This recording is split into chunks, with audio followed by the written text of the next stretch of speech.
అమర్ ఆరు చనిపోయిన ప్లేస్ దగ్గరికి వెళ్ళి ఆ వాతావరణం మొత్తం చూసుకుంటూ ఆరుని గుర్తు చేసుకుంటూ చాలా బాధపడుతూ ఉంటాడు. గడిచిన జ్ఞాపకాల్ని తలుచుకుంటూ ఉంటాడు. అయితే అమర్ని మనోహరి చాటుగా ఉండి మొత్తం గమనించుకుంటూ చెట్టు చాటున నిలబడి ఉంటుంది. అయితే అప్పుడే బాబ్జీ లారీ వేసుకొని అమర్ని కూడా అదే స్పాట్లో చంపటం కోసం స్పీడ్గా డ్రైవ్ చేసుకుంటూ వస్తూ ఉంటాడు. మనోహరి ఇదంతా గమనించుకుంటూ చెట్టు చాటున నిలబడి ఉంటుంది. అయితే అప్పుడే లారీ అదుపు తప్పి బాబ్జీ లారీ కాస్త ఒక చెట్టుకు గుద్దుకొని యాక్సిడెంట్ అయిపోతుంది. అయితే అమర్ సౌండ్ విని ఏంటి యాక్సిడెంట్ అయ్యిందే అని తిరిగి చూడగా అక్కడ బాబ్జీ రక్తపు మడుగులో పడిపోయి ఉంటారు.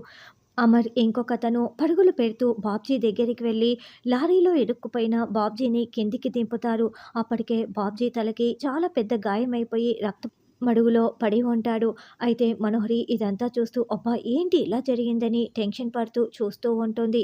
అప్పుడే అమర్ బాబ్జీని కాపాడడంతో బాబ్జీ ఇక రియలైజ్ అయిపోయి బుద్ధి తెచ్చుకుంటాడు. సార్ ఆ రోజు మీ భార్యది యాక్సిడెంట్ కాదు సార్, ప్రీ ప్లాన్డ్ మర్డర్ అని చావుతో పోరాడుతూ చెప్తూ ఉంటాడు.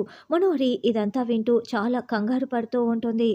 నా భార్యని యాక్సిడెంట్ చేయమని నీకు ఎవరు చెప్పారు? బాబ్జీ చెప్పు బాబ్జీ, నువ్వు కళ్ళు తెరువు బాబ్జీ, నాకు నిజం చెప్పు. నా భార్యని యాక్సిడెంట్ చేయమని చెప్పింది ఎవరు? చెప్పు చెప్పు అని అమర్ అరుస్తూ నిలదీస్తూ ఉంటాడు. అప్పుడే బాబ్జీ మా మా మనోహరి అని నిజం చెప్పి ప్రాణాలు వదిలేస్తాడు. దాంతో ఒక్కసారిగా అమర్ కుప్పకూలిపోతూ ఏంటి మనోహరియా అని చాలా షాకింగ్గా వింటూ ఉంటాడు. ఇదంతా చెట్టు చాటున దాక్కొని వింటున్న మనోహరి అయ్యో అమర్కి నా పేరు తెలిసిపోయిందే అని మరింత కంగారు పడుతూ ఉంటుంది. అమర్కి నిజంగానే నిజం తెలిసిపోతే కథ ఏ మలుపు తిరగనుంది అన్నది రానున్న ఎపిసోడ్లో తెలుసుకుందాం.